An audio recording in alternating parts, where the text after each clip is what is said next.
ال400 أو ال4 سيريز من بي ام دبليو، ناس تتفق وناس تختلف على حبها خصوصا بعد الفيس ليفت، ولكن لما العربية تبقى من بي ام دبليو قبليها حرف الام ساعتها الموضوع بيتغير تماما.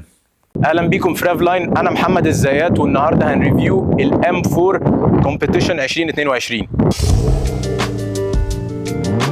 العربيه الام 4 كومبيتيشن بتنزل بموتور 6 سلندر ان لاين 6 3000 سي سي توين توربو، بيطلع 510 هورس باور و650 نيوتن متر من العزم. كل ده متوصل على فتيس 8 سرعات ام ستابترونيك، بيخلي العربيه ده توصل من 0 ل 100 في 3 ثواني فاصل 8 اجزاء من الثانيه. العربيه اللي معانا ديت هي دفع خلفي، عاده بيبقى فيه في الفيرجنز الجديده من الام 4 انك انت تقدر تجيبها اكس درايف. الفوانيس الليد الاعتياديه بتاعت بي ام دبليو شكلها لذيذ جدا، وعندنا الجريل طبعا معموله بالكربون فايبر. كل ده كربون فايبر حقيقي. لو بصينا على العربيه من قدام عندنا كربون فايبر كربون فايبر وكربون فايبر، فالعربيه رياضيه جدا، وكل الكربون فايبر اللي عندنا ده عشان تخفيف الوزن. عندنا تضليعات كتير قوي في العربيه عشان الايروداينامكس زي اللي موجوده هنا، عندنا الكاميرا الصغيره اللي موجوده هنا واللوجو، والكبوت مليان تضليعات، كل ده عشان يساعد مرور الهواء اكتر واكتر. فطبعا ده بيخلي العربيه ادائها يبقى خرافي على الطريق.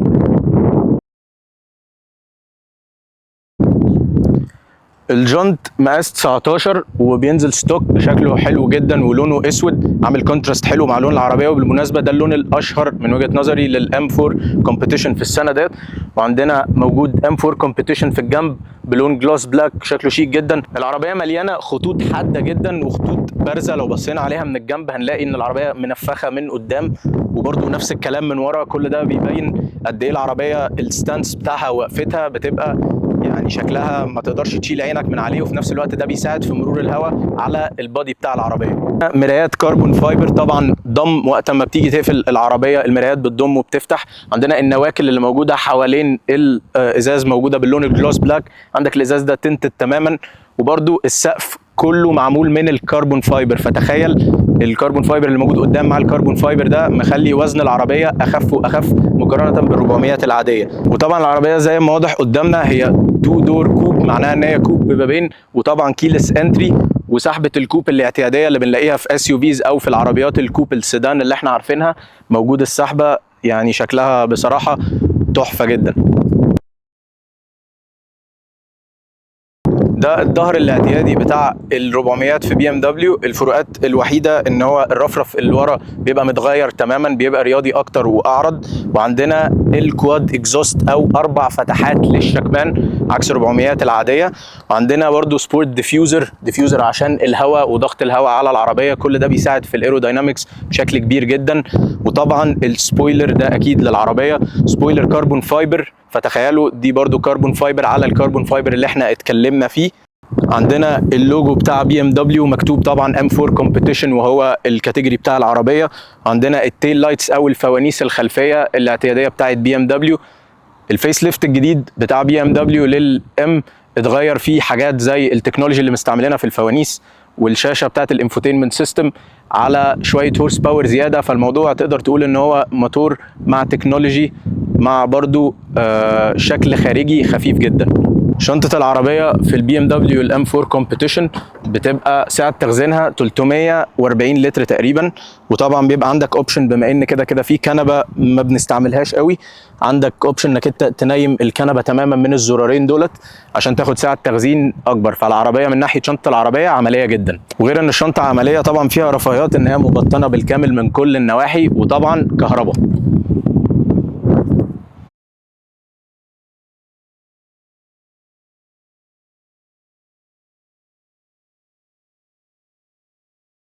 اول حاجه الكرسي بيبقى عندك اوبشن في الكونفيجريشن انك انت تجيب يا اما باكيت سيت اللي هو الكرسي زي الكراسي الفورمولا 1 بيبقى منفخ ومعضل، بيبقى مايل اكتر للرياضيه، ولكن الكرسي ده هو برده فيه شبه من الباكيت سيت ولكنه بيبقى مايل اكتر الى الراحه. فطبعا ديزاين حلو جدا، كومبو الالوان مختلف تماما عن العربيه من بره، ولكن في لمسه ان هو في ستيتشز بنفس لون العربيه من بره، ودي حاجه بصراحه شكلها شيك جدا.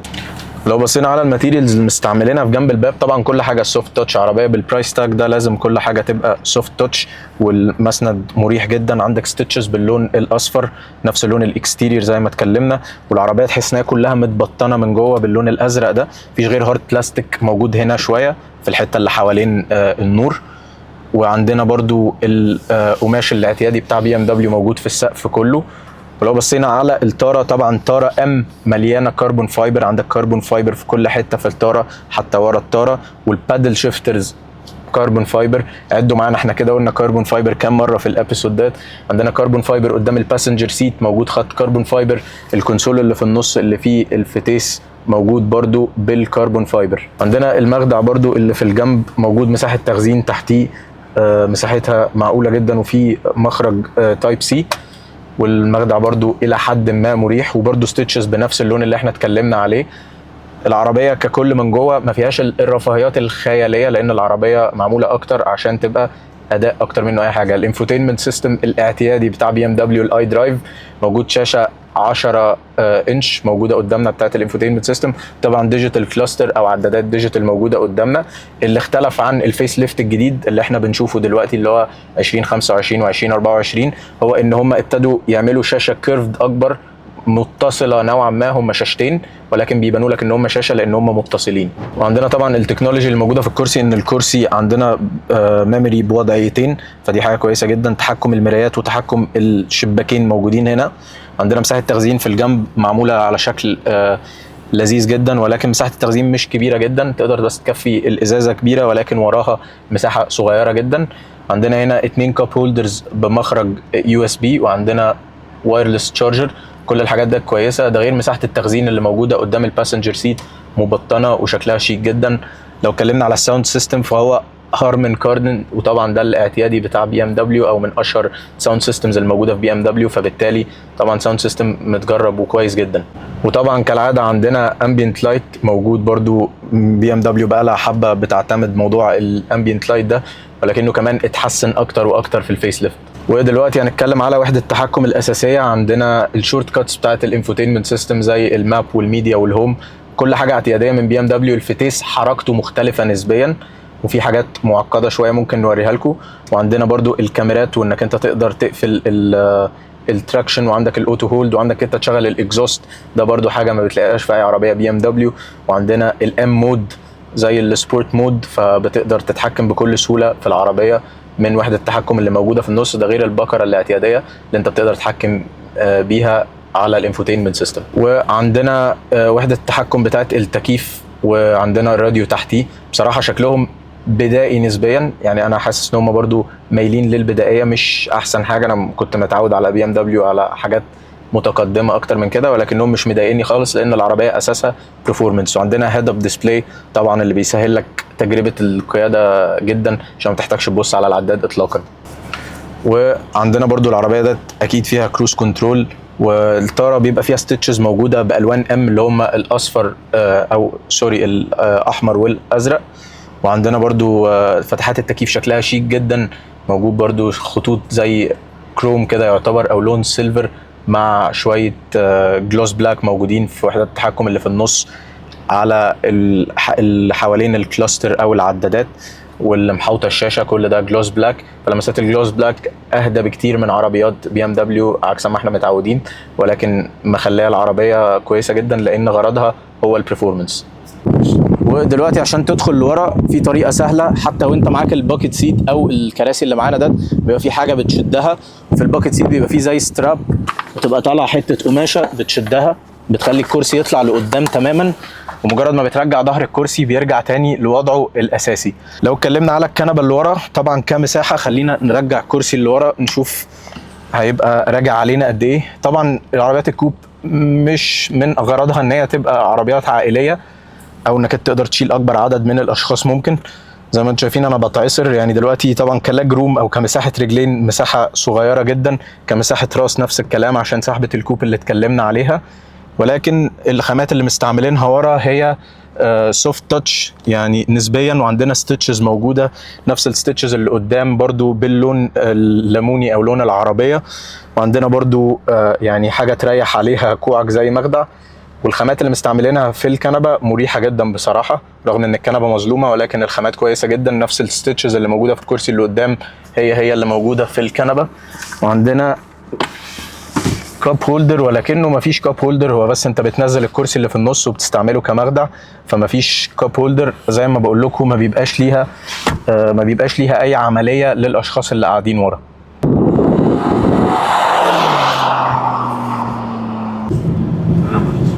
دلوقتي هنخش على امتع مرحله في الفيديو كله، ودي المرحله اللي العربيه ديت معموله عشانها، وهو التست درايف او تجربه القياده. العربيه ديت بالذات الكومبيتيشن هورس باور عالي قوي وتورك عالي قوي، وعلى خلفي العربيه بصراحه انتحاريه في الموضوع ده. العربيه اشهر حاجه بنسمعها عنها العربيه بتعوم. دلوقتي انا قفلت الاكزوست تماما عشان الصوت، وفي نفس الوقت احنا سايقين على الرود. انت عندك 3 وضعيات في العربيه ديت، عندك رود وعندك ام مود، عندك ثالث حاجه تراك. طبعا تراك مش هنقدر نجربه في الشارع لان بتبقى محتاج فعلا تراك عشان العربيه السسبنشن ساعتها يتغير، او التعليق بتاع العربيه بيساعدك اكتر انك تاخد الملفات على سرعات عاليه. فدي حاجه. عندنا الام مود وهو زي السبورت مود ولكنه اخشم شويه. طبعا الفالف بتاع الاكزوست بيبتدي يفتح، فبنبتدي نسمع صوت اكتر واكتر، والعفشه بتنشف اكتر. احنا زي ما قلنا العربيه ديت فيها ام سسبنشن او ادابتيف سسبنشن. ام ادابتيف سسبنشن معناها ان هي العربيه بناء على المود اللي انت هتحط العربيه فيه، العربيه هتكيف التعليق بناء عليه. فدلوقتي طبعا اول حاجه صوت العزل، يمكن صوت العزل كويس. احنا دلوقتي هنجرب شويه على سرعات اعلى نشوف مدى قوه العزل بتاع العربيه، ولكن مبدئيا هو كويس جدا. عيب العربيات الكوب بسبب ان الازاز بيبقى فريملس وما بيبقاش دبل في معظم الاحيان، فصوت العزل بيبقى مش ألذ حاجه. ولكن هنا على السرعات الواطيه انا مش حاسس باي حاجه مضايقاني، بالعكس انا سامع صوت الموتور وده صوت لذيذ جدا. ولكن غير كده الصوت كعزل تمام جدا على السرعات الواطيه. دلوقتي هنجرب ندوس شويه على، يعني احنا كده قافلين الشكمان وماشيين على رود مود، فدلوقتي هندوس شويتين ونشوف برضو موضوع العزل. العزل حتى بعد 100 العزل كويس جدا، انا بالنسبه لي ما كانش ازمه خالص. فاحنا اللي احنا هنجربه دلوقتي ان احنا هنجرب نسوق على الام مود، وده بصراحه حاسس ان ده انسب مود. هنشوف التغييرات اللي هتحصل في العربيه كسسبنشن او تعليق، وكبرضو ان الاكزوست يفتح فنبتدي نسمع اصوات اعلى واكتر جوه الكابينه وبره برضو. هنشوف ساعتها التجربه هتبقى عامله ازاي. دلوقتي هنقلب العربيه على الام مود، وطبعا بيبقى عندك اوبشن انك انت تفتح الفالف او الاكزوست الشكمان اللي ورا، فصوته هيبقى اعلى. صوته ابتدى يبان شويه. احنا دلوقتي هناخد يو تيرن وهنبتدي ندوس سنه بسيطه عشان نسمع صوت العربيه. وبصراحه كتاره استجابتها كويسه جدا، لكن لفه الراديوس بتحس ان هي يعني مقبوله نسبيا. العربيه طويله شويه ولكن اللفه يعني كويسه. كنت توقعت ان هي ممكن تبقى احسن شويه، ولكن بسبب طول العربيه هي مقبوله نسبيا. دلوقتي هندوس شويه. طبعا زي ما احنا سامعين صوت الاكزوست عالي، ابتدى يعلى، ابتدينا نسمع صوت الاكزوست. العربيه الكنترول بتاعها بصراحه على السرعات العاليه وهي دفع خلفي ما بيبقى محتاج حد فعلا بيعرف يسوق. يعني ما ينفعش اي حد اللي هو يركب العربيه ويلا انا عايز اجرب الام 4 كومبيتيشن او الام 4 حتى، محتاجه حد يعرف يهندل الرير ويل درايف لان دي مشكله كبيره. ولكن الاكس درايف فيرجن بيبقى احسن كتير لان الباور بيبقى متوزع، لكن هنا باور عالي قوي على العجل اللي ورا بيبقى صعب انك انت تتحكم فيه، لان التراكشن ما بيقدرش ان هو يفضل ماسك العربيه بكل الباور ده، بيبقى فيه ميلان خفيف.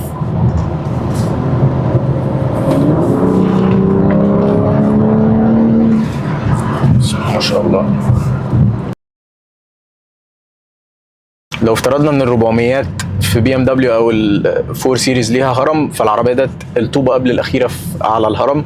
عندنا السي اس او الام 4 سي اس هي اعلى حاجه، ودي تراك كار اكتر معموله للتراكس. عندنا الام 4 الكومبيتيشن اللي احنا فيها، وعندنا الام 4، وبعد كده بتنزل بقى بال 400 440 و430 لحد 420 البيز موديل. لو اتكلمنا على منافسين العربيه ديت في مصر، ملهاش منافسين كتير قوي صراح. عندنا طبعا مرسيدس الاي ام جي الجي تي، وكان السي 63 اس لما كانت بتنزل. كمنافسين صريحين ممكن نتكلم 911 كاريرا، بيبقى فيه منافسين ولكنها مش منافسه صريحه بحت، اللي هو العربيه ديت نازله قصاد العربيه ديت، ولكن بيبقى كسبيكس وكبرايس رينج بنبقى بنتكلم، هي المنافسه بتيجي من هنا. فدلوقتي هنعمل لونش كنترول للام 4 كومبيتيشن. العربيه ديت بتبقى 510 هورس باور و650 نيوتن متر من العزم، نجيب 0 ل 100 في 3 ثواني فاصل 8 من 10. فهنهدي التكييف خالص. العربيه ده دفع خلفي فده اصعب حاجه في الموضوع، ويلا بينا.